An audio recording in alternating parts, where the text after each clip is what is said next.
আসসালামু আলাইকুম এভরিওয়ান। আজকে সকাল থেকে রোদ উঠেছে, কিন্তু অনেক ভালো অপূর্ব প্রিয় বাতাস। এত সুন্দর, এত ভালো বাতাস, পুরো স্পিরিটে বাতাসটা হচ্ছে। দেখেন, একবারে পুরো স্পিরিটে বাতাসটা, কিন্তু আকাশে অনেক রোদের তাপ আছে, কিন্তু প্রচুর বাতাসে মনে হচ্ছে যেন গাছের পাতাগুলো দেখেন একবারে উড়ে ঝুড়ে ছিঁড়ে পড়ে যাবে, সেই অবস্থা।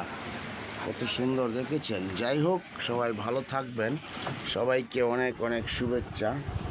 এখন আমি আপনাদেরকে একটু দুই কলি গান শোনাবো। গানটা আপনারা শুনবেন, কেমন? না শুনলে কিন্তু বুঝবেন না। খুলেছে পিঞ্জর, মেলেছে ডানা, উড়েছে পাখি কত চেনা, নীরের ঠিকানা পাবে কিনা, পাখিটা নিজেই জানে না। নীরের ঠিকানা পাবে কিনা, পাখিটা নিজেই জানে না। ভেঙেছে পিঞ্জর, মেলেছে ডানা, উড়েছে পাখি কত চেনা, নীরের ঠিকানা পাবে কিনা, পাখিটা নিজেই জানে না।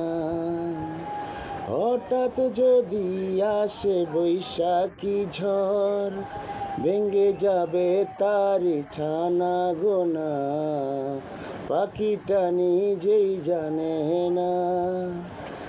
খুলেছে পিঞ্জর, মেলেছে ডানা, উড়েছে পাখি কত চেনা, নীরের ঠিকানা পাবে কিনা, পাখিটা নিজেই জানে না। নীরের ঠিকানা পাবে কিনা, পাখিটা নিজেই জানে না। দেখলেন তো, এই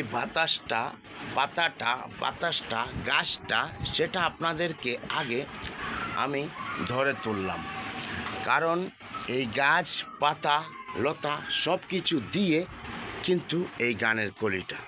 তাই ভালো থাকবেন, আল্লাহ হাফেজ, আসসালামু আলাইকুম রহমতুল্লাহ বারাকাতু। এবং সবাইকে বলি আজকে কিন্তু পবিত্র জুমাবার, সবাই কিন্তু জুমার নামাজে আসবেন। নামাজে আসলে কি হবে জানেন? সবার মনটা ভালো থাকবে, শরীরটা ভালো থাকবে, প্রাণটা ভালো থাকবে। তাই সবাই নামাজে আসবেন। আজকে যে অপূর্ব সুন্দর বাতাস, আল্লাহ পাকের অশেষ মেহেরবানি রহমত। রোদের ভিতরেও বাতাস আছে, বাতাসটা থাকলে মানুষের শরীরে তেমন রোদের ধাক্কাটা লাগে না। তাই ভালো থাকবেন, আল্লাহ হাফেজ, আসসালামু আলাইকুম রহমতুল্লাহ বারাকাতু। সবাইকে শুভ সকাল এবং জুমা মুবারক। সবাই নামাজে আসবেন, ভালো থাকবেন, আল্লাহ হাফেজ। ওকে, বাই বাই।